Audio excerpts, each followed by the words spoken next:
एक नारियल का पेड़ था जिसके पत्ते सुनहरे रंग के थे। उस पर रंग बिरंगी चिड़िया थी। बहुत खास बात तो ये थी कि इस नारियल के पेड़ पर 3 जादुई नारियल लगे थे। एक नारियल के पानी से किसी को भी ठीक किया जा सकता था। दूसरे से कोई भी इच्छा पूरी की जा सकती थी। और तीसरे नारियल में था जहर, जिसको पीने से इंसान मर सकता था। इस नारियल के पेड़ पर रहने वाली सुनहरी चिड़िया को ही इस बात का पता था और किसी को भी नहीं। एक बच्चा जो वहाँ अपने दोस्तों के साथ खेलने आता था, उसे ये पेड़ बहुत पसंद था। वह खड़े होकर पेड़ से बातें किया करता, पानी डालता और चिड़िया के लिए रोज दाना भी लाता। चिड़िया और बच्चों में दोस्ती हो गई थी। दोनों ढेर सारी बातें किया करते थे। एक बार बच्चे ने पूछा, ये पेड़ इतना अलग क्यों है और आप भी इतनी अलग सुनहरी क्यों हो? मैं इसी पेड़ पर पैदा हुई हूँ और मेरा रंग भी इसके जैसा हो गया। एक जैसा रंग होने के कारण शिकारी मुझे देख नहीं पाते। एक दिन बच्चा बहुत उदास था। तब चिड़िया ने उससे पूछा, क्या बात है दोस्त, क्या हुआ? सब ठीक है ना? मेरी माँ बहुत बीमार है, उसे आराम करने का भी समय नहीं मिलता। रोज बहुत दूर से पानी लाती है, लकड़ियाँ लाती है कि खाना बना सके। मैं बहुत छोटा हूँ और कोई मदद नहीं कर पाता। दुखी मत हो दोस्त, मैं तुम्हें एक राज की बात बताती हूँ, पर वादा करो तुम किसी और से ये बात नहीं बताओगे। बच्चे ने पक्का वादा किया। तब चिड़िया बोली, इस पेड़ पर जादुई नारियल है और अगर तुम यहाँ से एक नारियल जिसमें जहर नहीं है वो ले जाओगे तो तुम्हारी परेशानी हल हो जाएगी।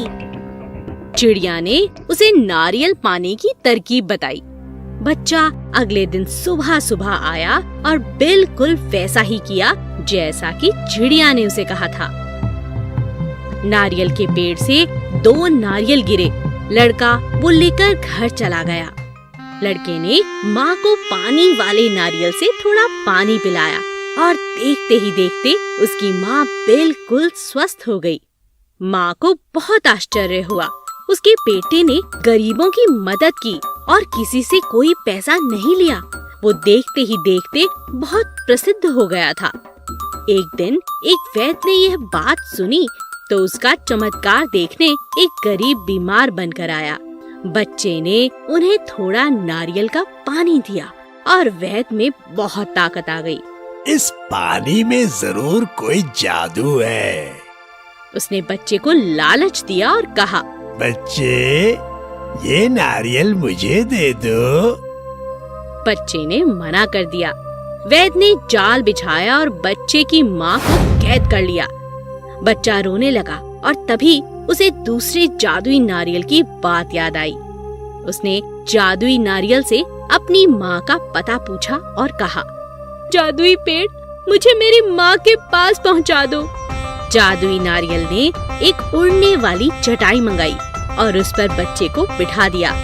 बच्चा अपनी माँ के पास उड़ता हुआ पहुँच गया। वो बहुत हिम्मत से माँ को छुड़ाकर ले आया। वैद्य को अपनी हार बर्दाश्त नहीं हुई। उसने जादुई नारियल के रहस्य को जानने के लिए बच्चे का रोज पीछा करना शुरू कर दिया। एक दिन वो उसके पीछे पीछे सुनहरे नारियल के पेड़ के पास पहुँच गया। अब तो मैं पेड़ पे चढ़ के सारे नारियल तोड़ लूंगा। अगले दिन वो बड़ी सी सीढ़ी लाया। नारियल के पेड़ से जैसे ही उसने सीढ़ी लगाई उसमें आग लग गई। सीढ़ी जलकर खाक हो गई। वैद्य बहुत डर गया।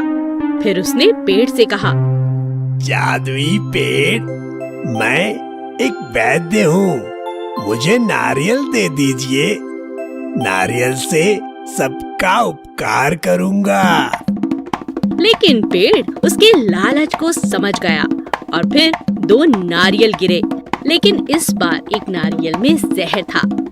वैद्य अपने गांव आया और पूरे गांव और आसपास के गांव में खबर फैलाई कि वो किसी भी बीमारी को ठीक कर सकता है। उसके यहाँ लाइन लग गई, लोगों का तांता लग गया। वैद्य सबसे पैसे लेता, फिर थोड़ा सा पानी पिलाता। गरीब लोग बहुत परेशान हो गए। वैद्य सिर्फ अमीर लोगों को ही देखा करता था।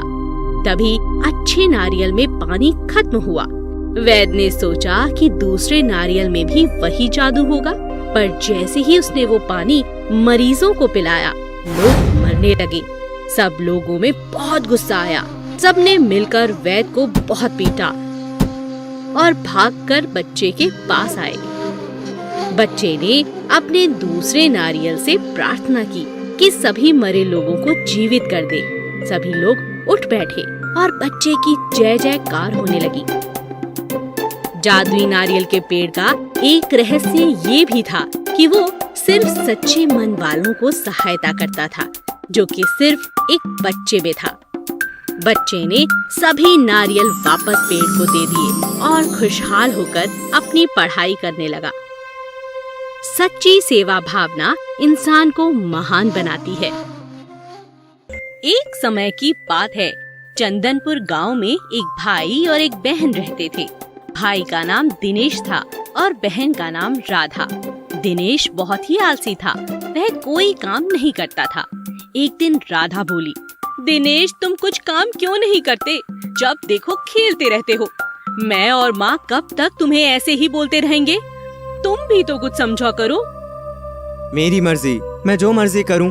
मैं तुमसे छोटा हूं, जो मेरा दिल कहेगा मैं वो ही करूंगा।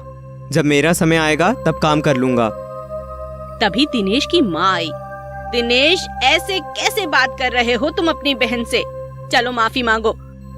वो तो तुम्हें सही ही कह रही थी। दिनेश को गुस्सा आ गया और वह घर से बाहर चला गया।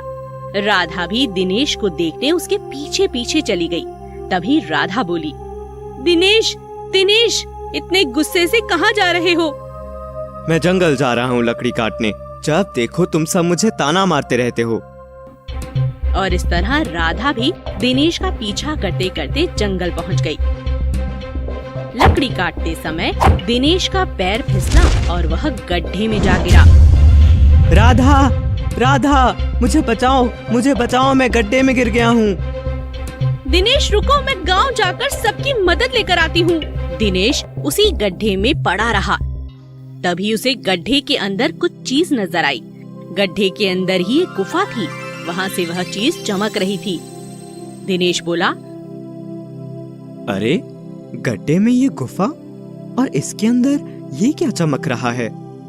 चलो जाकर देखता हूँ।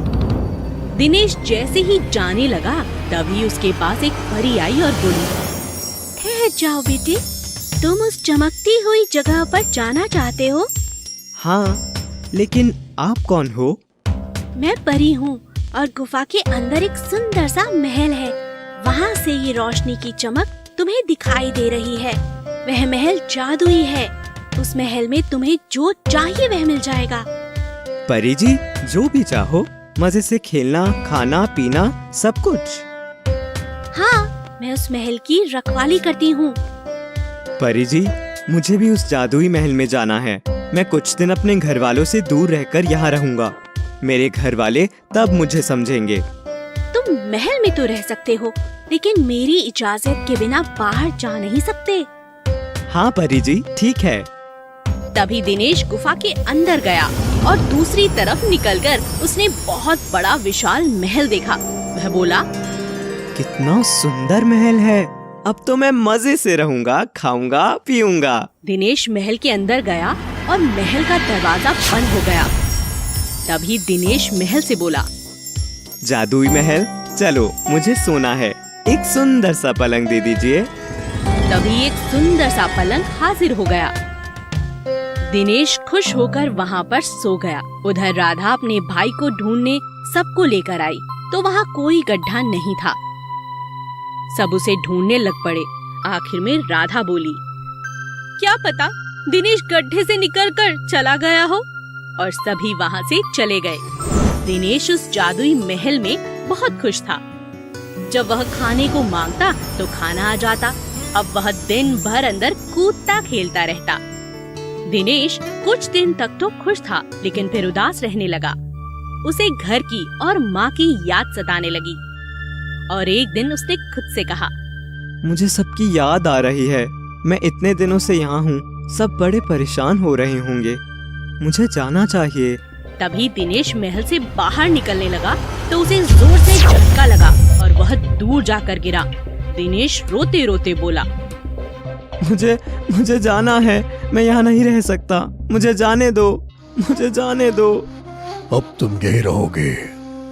जब परी का आदेश आएगा तभी तुम इस महल से बाहर जा सकते हो। दिनेश जोर जोर से परी को आवाज देने लगा। तभी परी आ गई और कहने लगी, क्या हुआ दिनेश? परी जी, मुझे यहाँ नहीं रहना, मुझे घर जाना है। लेकिन तुम ही तो चाहते थे कि ऐशो आराम से रहो। नहीं, मुझे बस अपने परिवार के पास जाना है। मैं अब सब काम करूँगा, अपने घर वालों को शिकायत का मौका नहीं दूंगा। तभी परी ने उसकी बात मानी और जादुई महल से उसे आजाद कर दिया। दिनेश दौड़ते हुए अपने घर पहुंचा। वहाँ सब आराम से अपना काम कर रहे थे। अरे दिनेश, क्या हुआ? तुम तो अभी अभी जंगल गए थे ना, लकड़ी काटने। मैं भी तुम्हारे साथ ही थी, लेकिन तुम दिखे नहीं तो फिर मैं वापस आ गई। दिनेश सोचने लगा, मैं तो काफी दिन से घर से बाहर था, उस जादुई महल में था, लेकिन राधा ऐसा क्यों बोल रही है कि मैं अभी गया था? तब दिनेश को पता चला कि जब तक वह जादुई महल में था, समय वहीं रुका हुआ था। राधा सब भूल चुकी थी, इसीलिए किसी को पता नहीं चला ये सब जादुई महल का जादू है, जो सिर्फ दिनेश ही जानता है। अगली सुबह जल्दी उठकर दिनेश बाहर लकड़ी काटने चला गया। जब वह लौटा तो माँ और राधा उसके पास आए और कहने लगे, दिनेश, तुम तो बड़ी मेहनती हो गए हो बेटा, हमें माफ कर दो, हम तुम्हें ऐसे ही डांटते थे। नहीं माँ, अब मुझे समझ आ गया है कि काम कितना जरूरी है। अब मैं आराम नहीं करूँगा, काम करूँगा। इस तरह माँ और राधा ने दिनेश को गले लगा लिया। मेहनत और परिश्रम ही इंसान की असली पहचान है।